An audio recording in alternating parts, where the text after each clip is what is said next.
Bonjour Madame Tania. Bonjour.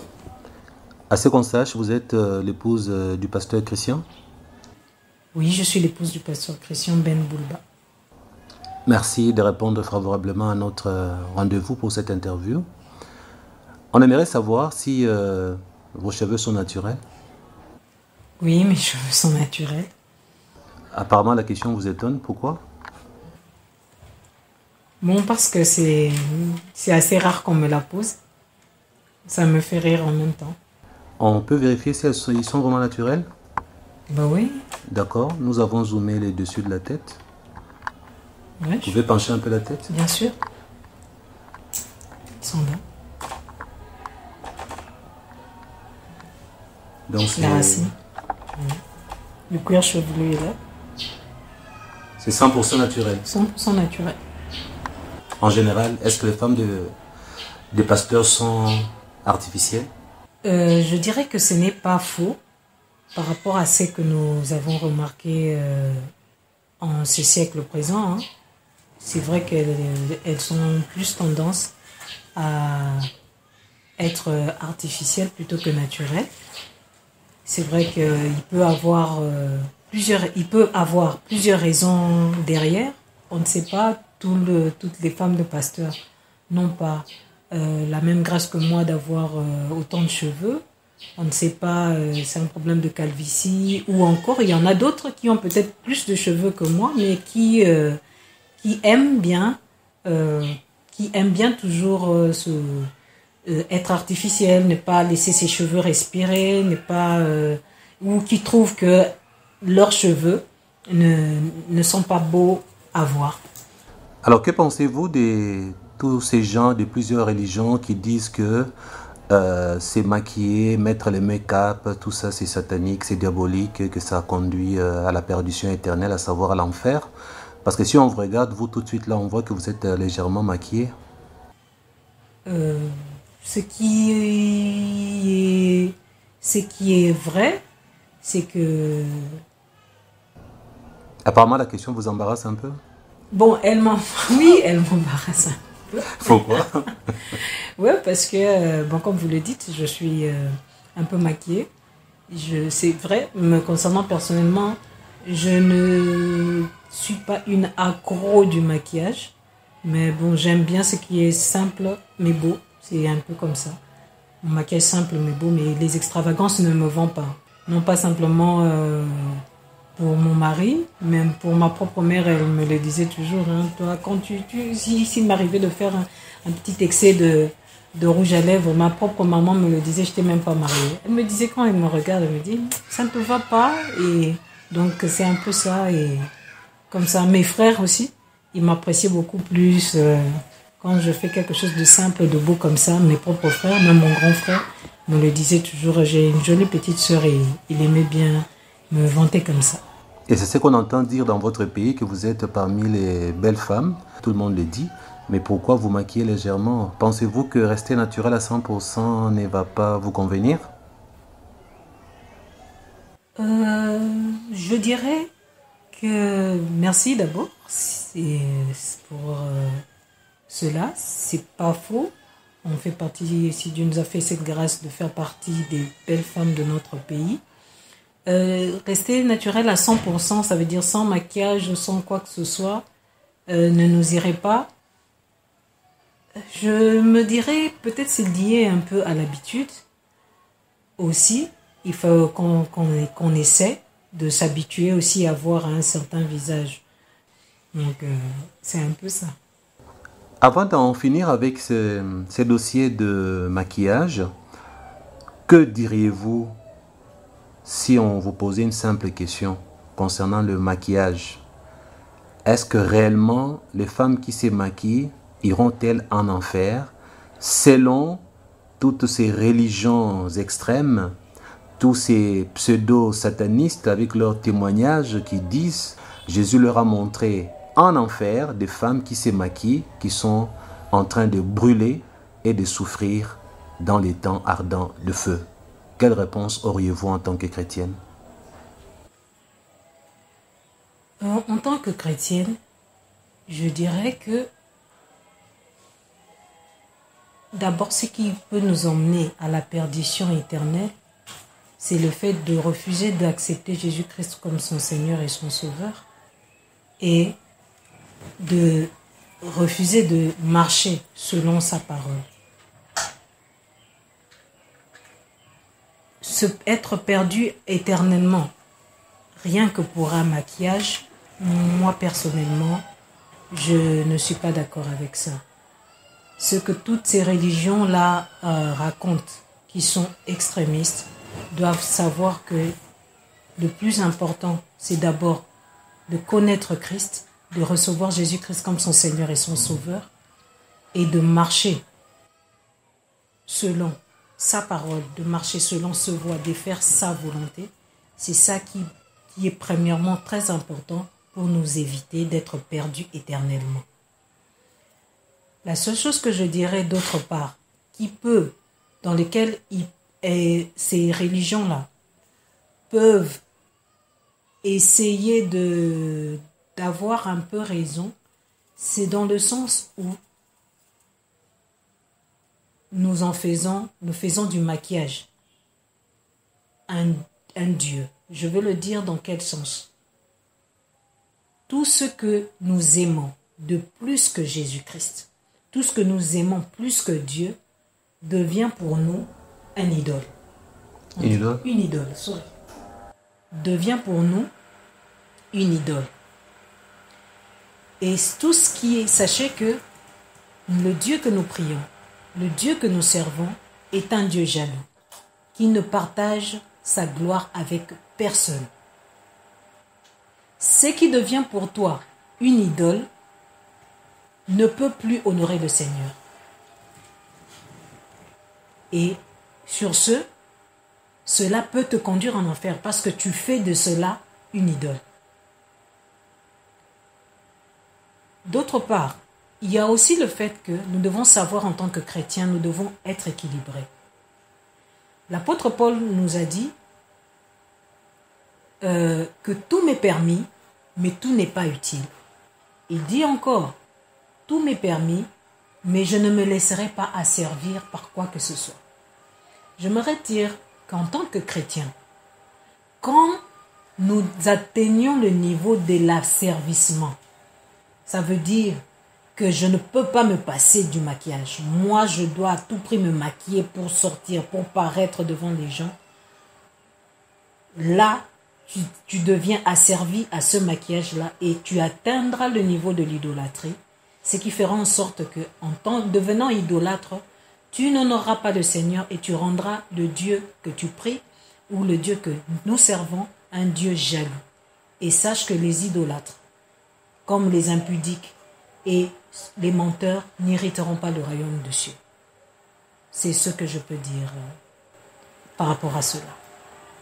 Votre époux, le pasteur Christian, a travaillé avec deux ex-satanistes qu'il a dénoncés ensuite. Et à la fin, il y a eu un troisième, Luc Loaboué.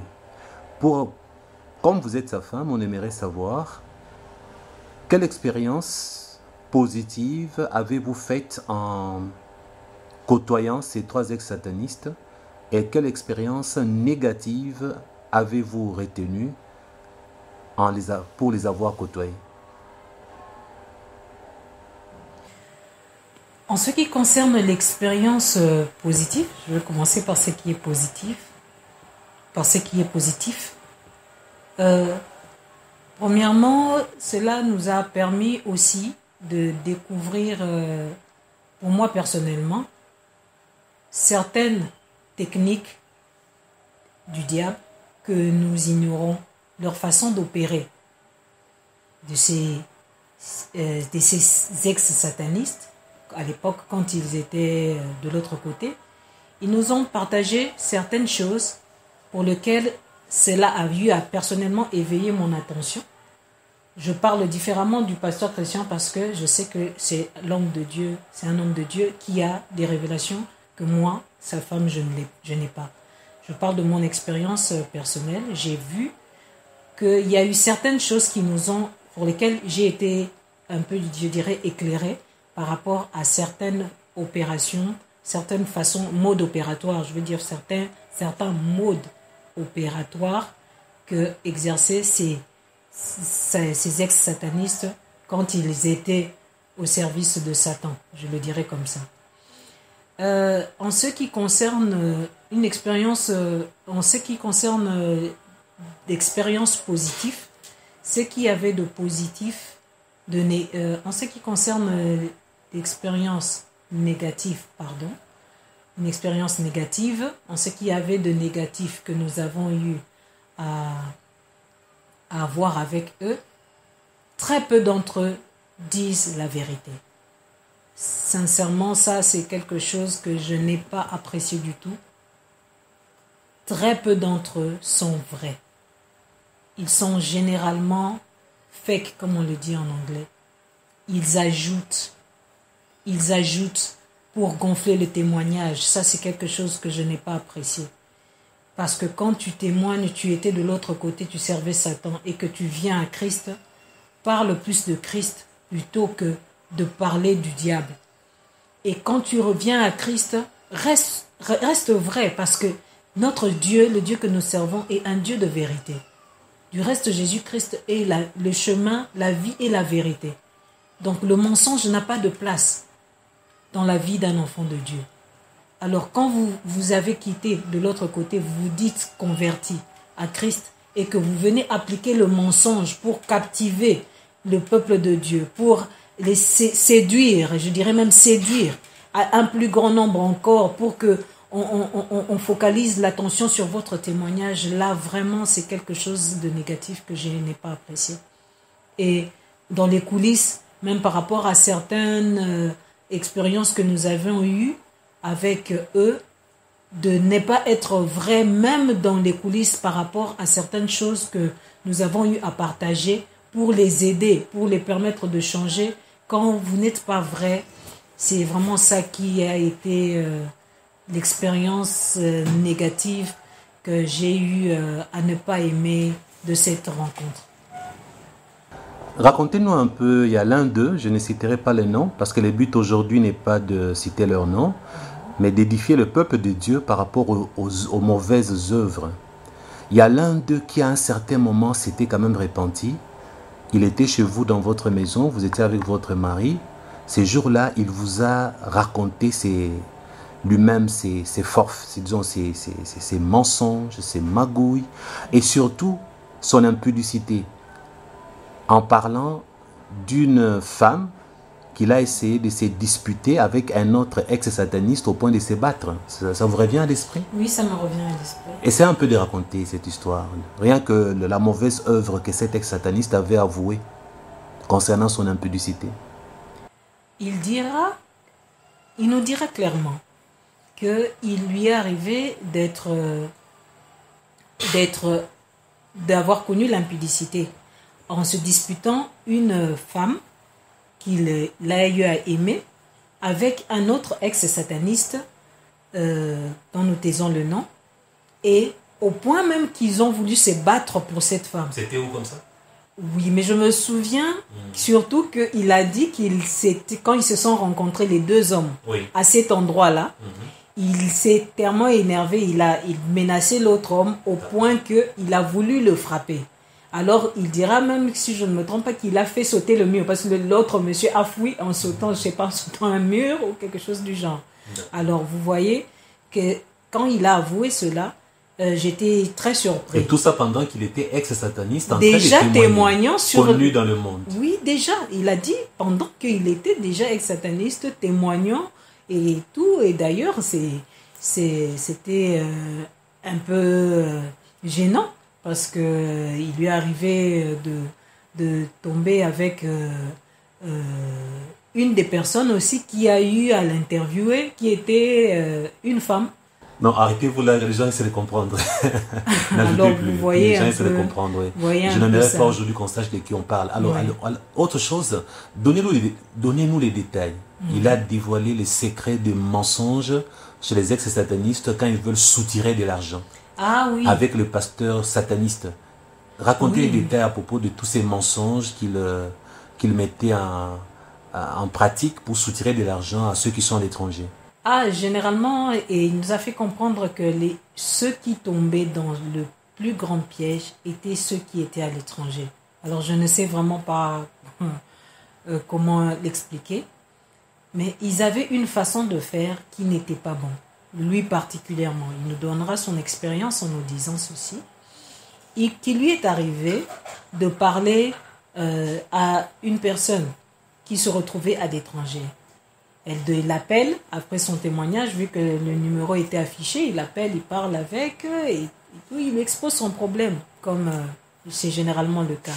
Moi, j'ai tel problème en famille et tout, il lui expose. Alors, il lui dira, pour que tu puisses avoir ta délivrance, tu devras faire une offrande. Et l'offrande, cette offrande-là, tu vas associer... Par exemple, il y a des cas comme ça qu'il nous a dit. Lui, il nous disait, il y a eu des cas d'une personne qu'il a connue. On lui a demandé de faire la sommation de l'âge de ses parents, ajouter à son âge personnel et de l'âge de ses petites sœurs.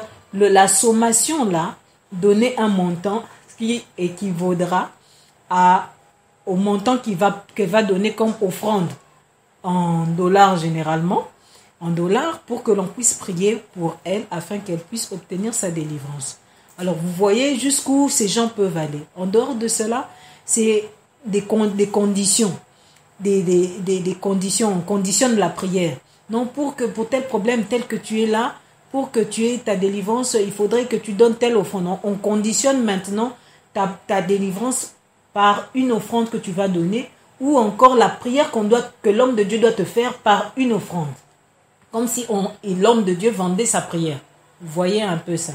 En dehors de ça, il y a aussi des prophéties mensongères. Comme il disait en termes quinois un peu vulgaires, on dirait des prophéties à frappe. Donc quand on le dit comme ça, c'est comme pour dire, il a utilisé prophétie à frappe. Donc on dit une fausse prophétie. Alors on sera là qu'il soutirait généralement à partir d'où? De ce que tu as eu à dire. Il va juste prendre des éléments dans ce que tu as eu à faire, entre guillemets, pendant, je sais pas, on va appeler ça une cure d'âme ou quoi, qu'est-ce qui se passe dans ta famille, tes problèmes, et puis il va reconstituer comme ça une prophétie faite sur mesure, et il va comme ça commencer à te dire, je vais dans ta famille, il y a quelqu'un qui se trouve en Belgique, il a par exemple tel travail, il est médecin. En dehors de cela, il a épousé une blanche. Tu as aussi ton petit frère qui se trouve à Mbandaka ou je ne sais dans quelle ville là-bas. Et il a tel. Et oui, c'est vrai. Et toi, emporté par ce qu'il était en train de dire, s'il dit ça, c'est que vraiment, il me connaît et tout, il connaît ma famille et tout. Et vous vous laissez séduire par ses dires, vous tombez dans son piège. Et quand il va demander l'argent, vous allez donner. Et c'est couramment ceux qui sont à l'étranger qui tombent dans ce piège-là. Je ne sais pas personnellement pourquoi. Et moi, je dirais que peut-être parce que ces personnes-là qui sont à l'étranger ne sont pas suffisamment enseignées ou se laissent être emportées comme ça à tout vent de doctrine aussi. Tout ça peut influencer, peut être à la base de ceux qui vivent généralement dans ce genre de cas-là. Et cet ex-sataniste mettait l'accent sur l'argent, disant que eux, ils aimaient beaucoup l'argent. Bien sûr. Et que dans tout ce qu'ils nous disent, si nous revenons maintenant à celui que j'aime beaucoup, parce qu'il a été trop sincère, c'est Luc Loaboué. Oui. Tout le monde a suivi sa vidéo où il a dit que 75% de tout ce que nous entendons chez les ex-satanistes sont de mensonges. Il n'y a que 25% de vérité. Vous vous souvenez de ça? Oui, je me souviens de la... Un commentaire là-dessus? Oui, c'était vraiment touchant d'entendre cette évaluation personnelle pour quelqu'un qui a voulu être sincère. Et c'est que j'appréciais bien chez cet ex-sataniste qui était le pasteur Luc Loaboué. Il disait toujours, je vais parler de ce que je connais. De ce que j'ai vécu. Ça, il ne cherchait pas à gonfler, à chercher à ce que on puisse trop s'attarder sur lui. Il ne cherchait pas à gonfler. Il voulait juste partager ce que lui, il a vécu personnellement. Ce qui le dépassait, ce qu'il ne maîtrisait pas, ou qui venait d'autres personnes, d'autres ex-satanistes ou d'autres satanistes. Lui, il n'en parlait pas. Il parlait de ce que lui, il avait vécu. Alors, ayant été dans ce monde-là, quand il a eu à faire ces statistiques, il se rendra compte qu'en écoutant X, Y, ex-satanistes, généralement pour la majorité d'entre eux, la majorité d'entre eux, ce qu'ils disent dans leurs témoignages, ils ajoutent, ils gonflent. Et c'est pas quelque chose de bien. C'est vraiment pas quelque chose de bon, parce que là, on revient carrément à travailler pour le père du mensonge qui est le diable. Comment on peut se dire qu'on a quitté de ce côté-là, on a quitté de l'autre côté en servant Satan et commencé à utiliser les armes de Satan en étant chrétien? Là, c'est pas bon. Alors là, il y a de quoi se poser mille et une questions. Est-ce que vraiment vous avez rencontré Christ? Est-ce que réellement vous vous êtes converti? Parce qu'un chrétien de vrai, si je le dirais comme ça, a une façon de se comporter qui est différente de celui qui n'a pas rencontré Christ. Pour un chrétien de vrai, un chrétien qui a rencontré Christ, le péché pour lui devient accidentel. Ce n'est pas un péché qu'il commet consciemment. Ça veut dire que quand je me mets là devant ce petit écran, je suis en train de faire un témoignage, moi en tant qu'ex-sataniste, et que je suis en train de gonfler mon témoignage en y ajoutant des choses, ça veut dire que je suis conscient que je suis au service de Satan. Parce que là, je ne glorifie pas Dieu et mon témoignage ne glorifie pas Dieu. Non. En tant que chrétien, en tant qu'enfant de Dieu, nous devons garder l'œil ouvert, surtout en ces temps de la fin. C'est pour cela que la parole de Dieu nous dit « Veillez et priez ». Veillez et priez. Veillez, on ne veille pas en ayant les yeux fermés, on veille en ayant l'œil ouvert. C'est ce qui doit se passer en ces temps de la fin. Vraiment, pour tout enfant de Dieu, nous devons racheter le temps car les jours sont mauvais et nous devons continuer à veiller et à prier parce que le chrétien est censé garder l'œil ouvert sur tout ce qui se passe autour de lui, surtout parce que Jésus-Christ revient bientôt. Que diriez-vous à tous ceux qui nous suivent partout dans le monde, qui aiment les témoignages des ex-satanistes, plus précisément congolais? S'il faut leur donner un conseil, s'il faut leur choisir le nom de vrais ex-satanistes congolais, lesquels choisiriez-vous en leur disant « Suivez peut-être X et Y, ceux-là sont bons », sans citer le mauvais? Parce qu'aujourd'hui, notre but n'est pas de fustiger les gens. Nous allons nous concentrer sur le positif et les négatifs, nous n'allons pas trop entrer en profondeur. Les bons noms, est-ce qu'il y a de vrais ex-satanistes congolais que vous pouvez conseiller aux gens qui sont partout dans le monde? Oui, il y a des vrais ex-satanistes congolais comme Bakaji Kamwanankuba. C'est parmi les ex-satanistes pour lesquels nous avons suivi le témoignage et qui sont réellement restés vrais. Parce qu'après avoir témoigné, ils sont partis, ils sont allés servir Dieu et sont passés à autre chose. Je ne conseillerais pas aux gens de s'accrocher au témoignage comme si c'était, au témoignage des ex-satanistes, comme si c'était une parole d'évangile. Non. Ce qui est plus important, c'est la parole de Dieu. Nous devons nous référer, rester accrochés et nous référer à la parole de Dieu. C'est la seule chose qui est vraie à 100%. Nous devons nous accrocher à cela. Et les témoignages des ex-satanistes ne peuvent que nous servir pour ajouter peut-être un plus par rapport au mode opératoire, si je dirais comme ça, de l'ennemi, de ce qu'ils ont eu à expérimenter. Mais il faut pas oublier une chose, que le diable a 2000 ans d'expérience. Ça ne veut pas dire que si un ex-sataniste X s'est converti en 1990... Ça existe depuis Adam et Ève, ça fait 7000 ans. Oui, bon, disons 7000 ans en arrière, plus 7000 ans d'expérience. N'oublions pas que le diable a 7000 ans d'expérience. Il existait avant Adam et Ève.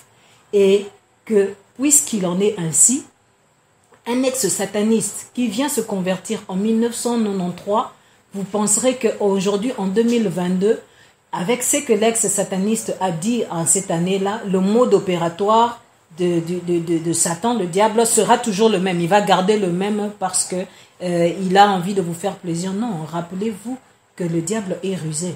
Et la force du diable, c'est les ténèbres. Quand vous découvrez la connaissance, quand vous devenez illuminé, un ennemi ne peut plus se cacher. Quand vous avez la lumière qui vous éclaire, et que lui, sa force, c'était les ténèbres, une fois qu'il y a la lumière, il ne peut plus se cacher.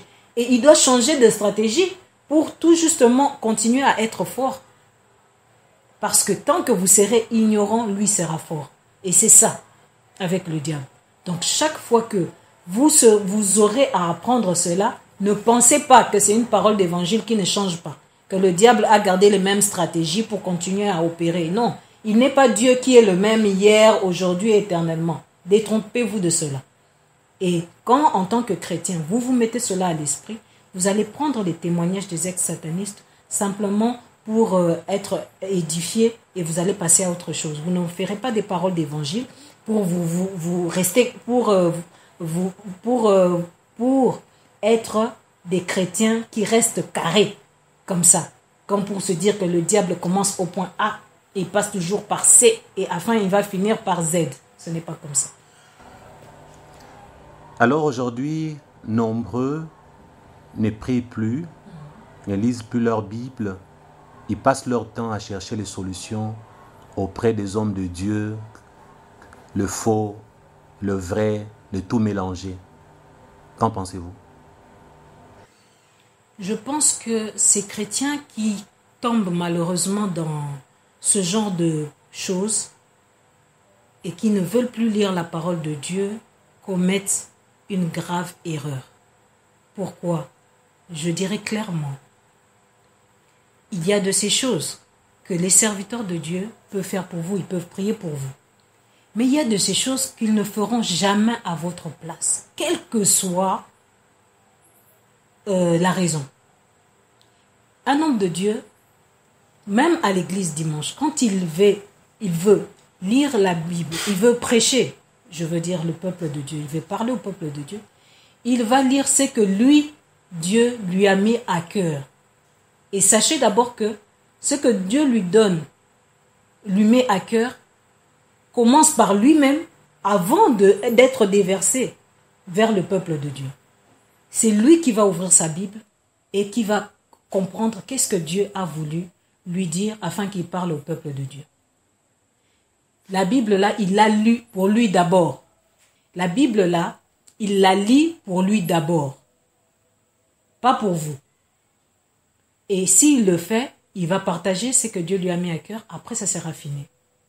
Mais sachez qu'il ne lira jamais la Bible à votre place, de Genèse à Apocalypse. C'est une grave erreur que commettent beaucoup de chrétiens et d'enfants de Dieu. Lisez votre Bible. Évitez de compter sur ce que simplement vous enseignent les hommes de Dieu. Pourquoi? Parce que ce sont des hommes de Dieu, comme vous entendez. Et si vous ne faites pas attention, vous tombez sur un homme de Dieu qui vous conduit, qui vous déroute, qui vous conduit à l'erreur par rapport à la parole de Dieu. Vous ne saurez pas vous en sortir quand vous-même vous ne lisez pas la Bible. Dites-moi, le jour où le pasteur Christian sortira une hérésie, comment vous saurez que pasteur Christian est en train de parler d'une hérésie si vous-même vous ne lisez pas votre Bible?